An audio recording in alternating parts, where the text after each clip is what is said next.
오늘 우리에게 주시는 하나님의 말씀은 고린도전서 15장 12절에서 24절까지 말씀입니다. 한 절씩 교독하겠습니다. 그리스도께서 죽은 자 가운데서 다시 살아나셨다 전파되었거늘 너희 중에서 어떤 사람들은 어찌하여 죽은 자 가운데서 부활이 없다 하느냐. 만일 죽은 자의 부활이 없으면 그리스도도 다시 살아나지 못하셨으리라. 그리스도께서 만일 다시 살아나지 못하셨으면 우리가 전파하는 것도 헛것이요 또 너희 믿음도 헛것이며 또 우리가 하나님의 거짓 증인으로 발견되리니 우리가 하나님이 그리스도를 다시 살리셨다고 증언하였음이라. 만일 죽은 자가 다시 살아나는 일이 없으면 하나님이 그리스도를 다시 살리지 아니하셨으리라. 만일 죽은 자가 다시 살아나는 일이 없으면 그리스도도 다시 살아나신 일이 없었을 터이요 그리스도께서 다시 살아나신 일이 없으면 너희의 믿음도 헛되고 너희가 여전히 죄 가운데 있을 것이요. 또한 그리스도 안에서 잠자는 자도 망하였으리니 만일 그리스도 안에서 우리가 바라는 것이 다만 이 세상의 삶뿐이면 모든 사람 가운데 우리가 더욱 불쌍한 자이리라. 그러나 이제 그리스도께서 죽은 자 가운데서 다시 살아나사 잠자는 자들의 첫 열매가 되셨도다.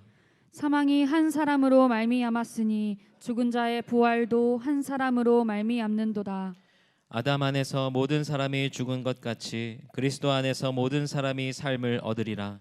그러나 각각 자기 차례대로 되리니 먼저는 첫 열매인 그리스도요 다음에는 그가 강림하실 때에 그리스도에게 속한 자요 그 후에는 마지막이니 그가 모든 통치와 모든 권세와 능력을 멸하시고 나라를 아버지 하나님께 바칠 때라.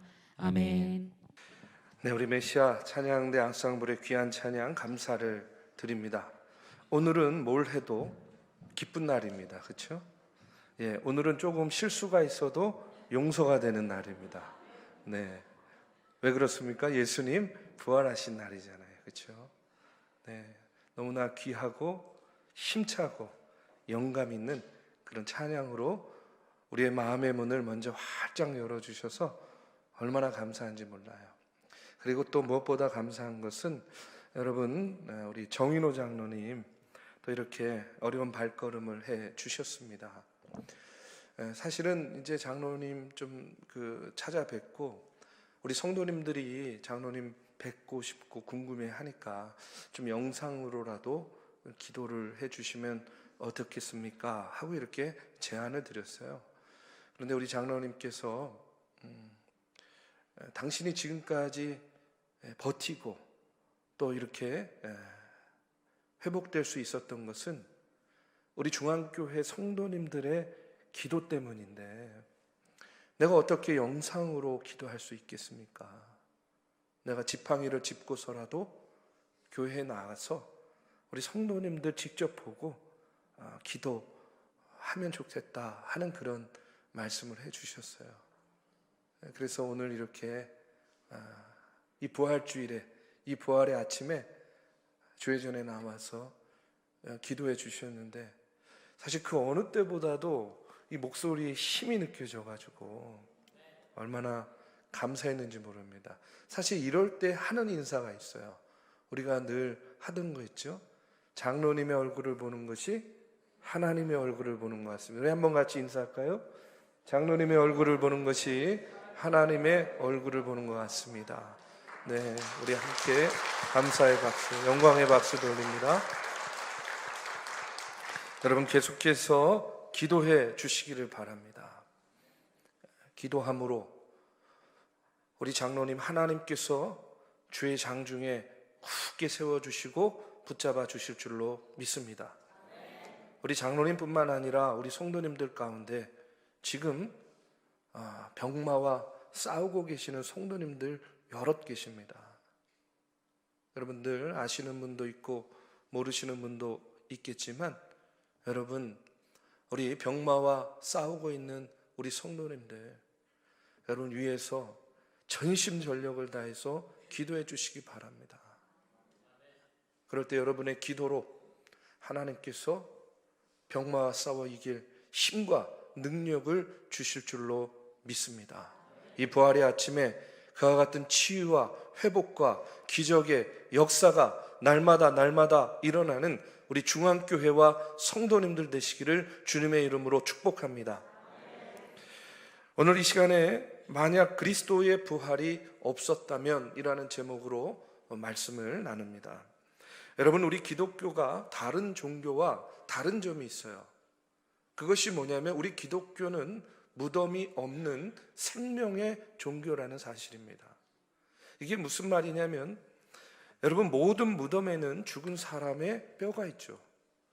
유교의 창시자인 공자의 무덤에도, 불교의 창시자인 석가의 무덤에도, 이슬람의 창시자인 모하멧의 무덤에도 다 그들의 뼈가 있습니다. 여러분, 이런 이야기가 있어요. 인도의 한 선교사가 노방전도를 하면서 설교를 하고 있었는데 한 이슬람 사람이 끼어들었다는 거예요. 그러면서 이렇게 이야기합니다.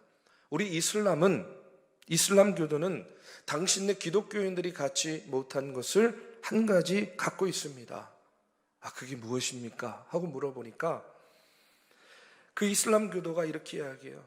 메카에 가면 관이 하나 있는데 그 안에는 모하멧의 시신이 있습니다. 그러나 당신네 기독교인들은 예루살렘에 가더라도 빈 무덤밖에 없지 않습니까? 그 이야기를 들은 선교사가 맞습니다. 당신의 말이 옳습니다. 그런데 바로 그 말씀이야말로 당신의 종교와 우리 기독교의 무한한 차이를 보여주고 있는 겁니다. 그리스도의 무덤이 빈 것은 우리가 믿는 주님께서 부활하셨다는 것을 보여주기 때문입니다 하고 이렇게 이야기했다는 겁니다. 여러분, 예수님의 빈 무덤은 부활의 증거입니다. 오늘 이 시간 부활절 예배를 우리가 드리면서 저는요, 우리 안에 다시 한번 부활에 대한 믿음과 확신이 넘쳐나시기를 이 시간 주님의 이름으로 축원합니다. 여러분, 성경에 보면 죽었다 살아난 사람들의 이야기 많이 나옵니다. 수넴 여인의 아들도 있죠. 그 다음에 야이로의 딸도 있죠. 나사로는 죽은 다음 사흘이나 지나가지고 다시 살아납니다. 여러 이야기들이 나와요. 근데 중요한 것은 뭐냐면 그들은요, 죽었다가 다시 살아났는데 결국엔 어떻게 됐어요? 죽었어요. 또 죽었단 말이죠. 그런데 죽었다 다시 살아나셔서 영원히 죽지 아니한 분 한 분 계십니다. 그게 누굽니까? 예수 그리스도. 바울이 지금 고린도 전서를 쓸 당시에, 그 당시에는요, 어떤 사상이 지배했냐면 헬라 철학이 지배하던 때였습니다. 헬라의 사상 가운데에 어떤 사상이 있었냐면 부활 불가론이라는 게 있어요. 이게 뭐냐면 죽은 사람은 절대로 다시 살아날 수 없다 하는 부활 불가론이었어요. 그런 사상이 지배하던 그런 때였습니다. 그런데 그 헬라의 사상보다 더 큰 문제가 교회 안에 생기게 됩니다. 바울은 12절에서 이렇게 이야기해요. 그리스도께서 죽은 자 가운데에서 다시 살아나셨다 전파되었거늘 너희 중에서 어떤 사람들은 어찌하여 죽은 자 가운데서 부활이 없다 하느냐. 헬라 사람들이야 그렇다 치고 지금 문제는요, 고린도 교회 교인들 안에서도 성도들 중에서도 비록 예수를 믿기는 하지만 죽은 사람이 다시 살아날 수 없다, 이런 마음을 갖고 신앙생활하는 이들이 여럿이 있었다는 거예요. 여기 계신 성도님들 중에도 어쩌면 머리로는 부활을 믿어야지, 믿어야 된다, 믿을 거야 이렇게 생각하지만 가슴으로 여전히 과연 그게 가능할까? 과연 그게 가능할까 하는 그런 의구심 갖고 계신 분들도 계실 거라고 생각이 돼요. 그런 고린도 교회의 성도들에게 오늘 우리들에게 바울은 이 15장 전체를 통해서 예수님의 부활을 말씀하고 있습니다. 여러분, 부활신앙이 왜 중요하냐면 우리가 예수를 믿는 데 있어서 이 부활신앙이야말로 복음의 가장 핵심적인 요소이기 때문에 중요해요. 사도 바울은 오늘 이 고린도전서 15장에서 부활을 설명하면서 1절과 2절에 보면 먼저 이렇게 이야기합니다. 이 말씀은요, 세번역 성경으로 여러분에게 들려드립니다. 형제자매 여러분, 내가 여러분에게 전한 복음을 일깨워 드립니다. 여러분은 그 복음을 전해 받았으며 또한 그 안에 서 있습니다. 내가 여러분에게 복음을 전해드린 말씀을 헛되이 믿지 않고 그것을 굳게 잡고 있으면 그 복음을 통하여 여러분도 구원을 얻을 것입니다. 여러분, 사도 바울이 지금 이 말씀을 통해서 4번이나 강조하고 있는 것이 있어요. 반복하는 것이 있어요. 그게 무슨 말입니까? 복음이라는 단어예요. 여러분, 복음이 무엇입니까? 고린도전서 15장 3절 4절의 말씀에 보면 바울은 이렇게 이야기합니다. 내가 받은 것을 먼저 너희에게 전하노니 이는 성경대로 그리스도께서 우리 죄를 위하여 죽으시고 장사 지낸 바 되셨다가 성경대로 사흘 만에 다시 살아나셨다라고 이렇게 이야기해요. 복음이 무엇입니까? 복음은요, 바로 성경대로 예수 그리스도께서 우리의 죄를 위해서 죽으셨다는 거예요. 그리고 무덤에 장사되었다가 성경의 말씀대로 이제 3일 만에 다시 살아나셨다는 것, 여러분, 이것이 복음입니다. 그리고 복음의 핵심이라는 거예요. 그런데 만약에 예수님의 이 구원 사역이 십자가에 달려 죽으시는 그 사건으로만 끝난다고 한다면 여러분, 그것은 완전한 복음이 될 수 없어요. 반쪽짜리 복음입니다. 이 복음이 완전한 복음이 되기 위해서는요, 예수님의 죽으심과 다시 살아나심, 다시 말해서 부활이 있어야만 복음이 완전해지는 거예요. 그래서 바울은 죽은 사람이 다시 살아날 수 없다라고 믿고 있던 이 헬라 사상을 반박하기 위해서, 그리고 예수님의 죽음은 받아들이지만 여전히 마음 가운데에 부활에 대한 확신이 없는 이 고린도 교회 성도들을 향해서 죽은 자의 부활을 오늘 선포하고 있는 겁니다. 바울은 13절부터 17절까지 계속해서 비슷한 말을 반복해요. 13절에 보면 만일 죽은 자의 부활이 없으면 그리스도도 다시 살지 못하셨으리라 이렇게 말씀합니다. 그리고 이어지는 17절까지 보면 왜 부활이 없다고 하느냐? 죽은 자도 살 수 있다. 무엇을 보고 그것을 알 수 있는가? 자, 봐라, 하나님께서 예수님 살리시지 않았느냐? 하나님께서 예수님을 살리신 것을 보면 죽은 자가 다시 살아날 수 있다. 만약에 죽은 자가 다시 살 수가 없다면 하나님께서 예수님도 절대 살리지 않으셨을 것이다. 그러므로 예수를 봐라. 죽은 지 사흘 만에 다시 살아나셨다. 그러므로 얼마든지 부활이 가능하다. 하나님은 전능하시기 때문에 죽은 자를 살릴 수 있다.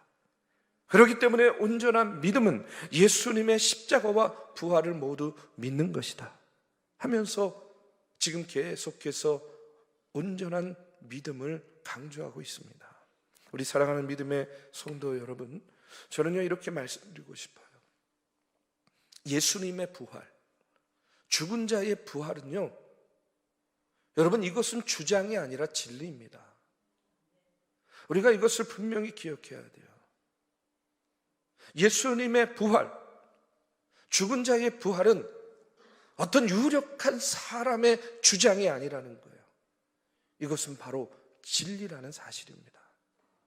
여러분, 이것이 진리임을 믿고 여러분 마음 가운데 다시 한번 부활의 확신을 가지시기를 주님의 이름으로 축원합니다. 여러분, 이 부활을 믿는 믿음이 왜 중요하냐면 이 부활 신앙이요, 우리의 뭐와 연관이 되냐면 우리의 구원과 연관이 있어요. 이 부활의 신앙이, 이 부활에 대한 믿음이 우리의 구원의 문제와 직결이 되는 겁니다. 로마서 10장 9절의 말씀에 보면 내가 만일 내 입으로 예수를 주로 시인하며 또 하나님께서 그를 죽은 자 가운데에서 살리신 것을 내 마음에 믿으면 구원을 받으리라 이렇게 말씀하고 있습니다. 내 입으로 주를 시인하고 하나님이 죽은 자 가운데서 다시 살리신 것을 네가 믿으면 어떻게 된다고요? 구원받는다는 거예요. 그런데 이것을요 바꿔 말하면 하나님께서 그를 죽은 자 가운데에서 살리신 것을 네가 믿지 않으면 어떻게 된다는 거예요? 구원받지 못한다는 겁니다. 그렇기 때문에 예수님의 부활을 믿느냐 믿지 못하느냐가 뭐와 연결이 되냐면 구원과 연결이 되는 거예요. 오늘 본문 14절은요, 그래서 바울이요 계속해서 이렇게 이야기하는 겁니다. 그리스도께서 만일 다시 살아나지 못하셨으면 우리가 전파하는 것도 헛것이요 또 너희 믿음도 헛것이며, 여기서 강조하는 게 뭐예요? 헛것이라는 거예요. 헛되다는 겁니다. 이 헛되다는 단어는요, 쓰레기, 휴지 이런 말에서 나온 건데, 바울이 계속해서 이와 같은 말을 반복하는 거예요. 17절 18절에 보니까 그리스도께서 다시 살아나신 일이 없으면 너희의 믿음도 헛되고 너희가 여전히 죄 가운데 있을 것이요 또한 그리스도 안에서 잠자는 자도 망하였으리니 하고 이렇게 이야기해요. 만일 예수님의 부활이 없다고 한다면 우리가요 다니면서 여러분 예수 믿으셔야 됩니다, 예수 믿으세요 이렇게 전도하는 것 뭐라는 거예요? 다 헛된 일이라는 거예요. 만일 예수님의 부활이 없다고 한다면 여러분 아무리 모태에서부터 예수님을 믿고 수십 년 신앙생활하고 아무리 직분을 받아서 있다고 하더라도 그 신앙생활 뭐와 같다는 거예요? 휴지와 같다는 거예요. 휴지 조각과 같다는 겁니다.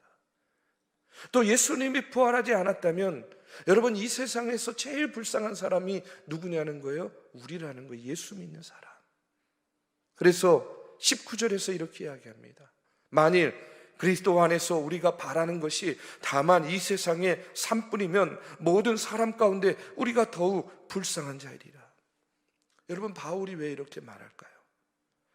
한번 생각해 보십시오. 바울의 예를 들겠습니다. 바울은요 예수 그리스도, 부활한 예수 그리스도를 만났습니다. 그리고 그 부활한 예수 그리스도를 전하기 위해서 복음 전하느라고요 결혼도 하지 않았어요. 복음 전하러 다니느라고요 두들겨 맞았습니다. 그리고 심지어는요 멸시 천대 받고요 로마의 감옥에 갇혀가지고 어떻게 죽었는지 아세요? 참수형 당했습니다. 여러분 성지순례 가가지고요 바울의 참수터 가보면 참 좀 끔찍해요. 인간적으로 보면 바울은요 고단한 인생, 비참한 인생 살았어요. 누구 때문에? 예수님 때문에. 예수님 복음 전하기 위해서. 그렇게 예수님 전하고 증거하면서 예수님을 위해서 일평생 희생하고 헌신하면서 살았는데, 죽었는데 여러분 예수님이 부활하지 않았고 그 전하는 예수의 부활의 이야기가 꾸며난 이야기, 뭐 우화나 신화와 같은 이야기라고 한다면 여러분 세상에 바울처럼 불쌍한 사람이 어디 있어요? 그렇지 않습니까? 그야말로 헛된 것에 일생을 바친 불쌍한 사람이요 불쌍한 인생이 되는 것이죠. 그런데 바울만 그런 것이 아니에요. 바울만 불쌍하고 한심한 인생 되는 게 아닙니다. 우리도 마찬가지예요. 우리도. 여러분 한번 생각해 보십시오. 일주일 동안 바쁘고 분주하게 살았어요. 이제 주말이 되고 주일이 되면 좀 늦잠도 자고 좀 휴식도 갖고, 또 요즘에 길거리 나가보면요 벚꽃이 얼마나 만개해 있습니까? 저는 제 평생의 소원이 여의도 가가지고 벚꽃 구경 한번 주말에 해보는 게 소원이에요. 한 번도 못 해봤어요. 아니 가족들하고 주말에 이런 날에, 이 날씨 좋은 날에 나가가지고요 꽃 구경도 하고 외식도 하고 또 차도 마시고 도란도란 이야기하고, 골프 좋아하시는 분들은요 골프장 가서 골프 치고 뭐 나이스 샷 뭐 이러면서 여러분 그렇게 즐길 수 있잖아요. 그런데 지금 여러분 왜 이 자리에 나와 계십니까? 지금 왜 우리가 이 자리에 있습니까? 그 이유는 뭐냐면 예수님께서 부활하셨기 때문에 지금 우리가 이 자리에 나와 예배하고 있는 거 아닙니까? 그런데 만약에 예수님이 부활하지 않으셨다, 살아계시지 않는다, 그러면요 저와 여러분 참 불쌍하고 한심한 인생이죠. 있지도 않은 예수님 눈치 보느라고 여러분, 우리가 못해서 안 합니까? 예수님 때문에 안 하는 거잖아요. 예수님 때문에 절제하는 거잖아요. 예수님 때문에 양보하고 예수님 때문에 헌신하는 거 아닙니까? 그런데 예수님 눈치 보느라, 있지도 않은 예수님 눈치 보느라고 여러분, 우리가 인생 즐기지도 못하고 한평생 살았어요. 얼마나 불쌍한 인생입니까? 여러분, 그러기 때문에 예수님의 부활이 중요한 거예요. 예수님의 부활이 정말 중요한 일입니다.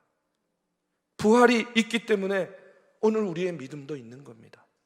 부활이 있기 때문에 우리의 구원이 보장된 것이고, 부활이 있기 때문에 우리에게 미래에 대한 소망도 있는 것이고, 부활이 있기 때문에 여러분, 이 세상 사람들 앞에서 우리는 불쌍하고 한심한 자들이 아니라 누구보다도 여러분 영광스러운 자들이 되었다는 사실입니다. 우리는요, 가장 복받은 사람, 정말 멋진 사람, 멋진 인생을 사는 사람들이 된 것이에요. 여러분, 우리가 이것을 믿어야 됩니다. 사랑하는 우리 믿음의 성도 여러분, 오늘 부활을 믿는 믿음 가운데 사는 우리의 삶은 그렇기 때문에 헛된 것도 아니요, 한심한 것도 아니요, 불쌍한 것도 아니요, 가장 가치 있고 가장 의미 있고 가장 영광스러운 삶을 살고 있음을 여러분 기억하시고, 부활에 대한 믿음과 확신 가운데 서시기를 주님의 이름으로 축복합니다. 마지막으로 한 가지만 더 말씀드리면 가장 중요한 말씀인데요, 예수님의 부활이 우리에게 주는 확신이 있습니다. 그것이 뭐냐면 예수님께서 부활하셨기 때문에 나도 부활한다는 사실이에요. 여러분, 믿으십니까?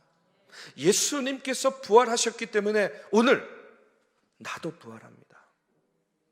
오늘 20절의 말씀에 보면 이런 말씀 나와요. 그러나 이제 그리스도께서 죽은 자 가운데서 다시 살아나사 잠자는 자들의 첫 열매가 되셨도다, 이렇게 나옵니다. 여러분, 유대 나라 사람들은요, 추수 때가 다가오면 이제 들녘에 나가가지고 가장 먼저 익은 곡식을 베어가지고 이제 그걸 가지고 제사를 드려요. 그때 드리는 제사를 레위기에 보면요, 요제라고 나옵니다. 요제는요, 그 제물을 흔들면서 드리는 거예요. 첫 번째 맺은 열매를 가지고 요제를 드리면서 그들은요, 하나님 앞에 이렇게 기도합니다. 하나님 감사합니다. 이번 농사도 축복해 주셔서 이른 비도 주시고 늦은 비도 주셔서 이렇게 추수하게 됨을 감사드립니다. 이제 앞으로 추수할 동안에 주님이 우리를 지켜주셔서 30배, 60배, 100배의 결실을 맺게 해 주시옵소서. 여러분, 그 손에 든 처음 열매는 무엇을 의미합니까? 아직요, 그 이스라엘의 들판에 곡식들이 다 익지 않았어요. 그러면 첫 열매를 시작으로 해서 뭐가 전제되냐면 이 첫 열매가 맺은 것과 같이 앞으로 남은 모든 들판에 열매들이 맺어질 것이다 라는 것을 전제하는 거예요. 무엇이요? 첫 열매가. 그러면 예수 그리스도께서 부활하셔서 잠자는 자들의 첫 열매가 되셨다 하는 말은 어떤 의미입니까? 예수님께서 첫 열매로 부활하셨듯이 이후로 죽은 자들은 어떻게 된다는 거예요? 다 부활한다는 거예요. 살아난다는 거예요. 첫 열매와 같이 곡식들이 맺어지는 것처럼, 첫 열매가 되신 예수님이 부활하신 것처럼 우리는요, 어떻게 돼요? 부활할 것이다 하는 것을 의미하는 겁니다. 예수님이 바로 그와 같은 첫 열매라는 거예요. 그렇기 때문에 예수님이 죽음을 이기고 부활하셨다라는 것은 무엇을 의미하느냐? 예수님이 부활의 첫 열매가 되셨듯이 이후로 예수를 믿고 따라오는 모든 성도들 또한 이렇게 부활의 열매가 될 것이다 하는 것을 우리에게 알려주는 겁니다. 독일의 유명한 복음주의 신학자 중에 한 사람인 에릭 사우어는요, 이렇게 이야기했습니다. 부활절은 예수님의 부활로 시작하여 우리 성도의 부활로 끝난다. 그러므로 우리는 두 개의 부활절 사이에 살고 있다. 예수님의 부활과 우리의 부활 사이에 우리가 살고 있다는 말이다. 이렇게 이야기해요. 여러분, 얼마나 은혜로운 말입니까? 부활절은요, 예수님의 부활과 또 성도의 부활로 끝난다는 거예요. 예수님의 부활로 시작해서 성도의 부활로 끝나는데, 오늘 지금 저와 여러분은 그 두 부활 사이에 있는 존재들이라는 사실입니다. 그렇기 때문에 여러분, 우리는 예수님의 부활이 주는 이 믿음의 능력을 가지고 오늘 우리는요, 부활을 향해 달려가는 사람들이에요. 아멘. 여러분, 오늘 우리는 죽음을 향해 달려가는 사람들이 아니에요. 부활을 향해 달려가고 있는 사람들인 줄로 믿습니다. 우리 사랑하는 믿음의 성도 여러분, 만약에 예수님의 부활이 없었다면, 그렇죠, 우리야말로 가장 불쌍하고 헛된 인생을 사는 사람들입니다. 그러나 여러분, 예수님께서는 사망의 권세를 이기시고 부활하셨습니다. 예수님께서 부활하셨기 때문에 오늘 나는 죄 가운데 사는 것이 아닌 은혜 가운데에 사는 사람입니다. 예수님께서 부활하셨기 때문에 여러분, 오늘 나도 부활할 것을 믿습니다. 예수님께서 부활하셨기 때문에 우리는 영생의 삶을 살고 부활하신 주님 다시 오실 때에 천국의 백성이 될 것입니다. 여러분, 이와 같은 부활의 신앙을 가지고 부활을 향해 달려가시기를 바라고 부활의 영광에 참여하시기를 이 시간 주님의 이름으로 축복합니다.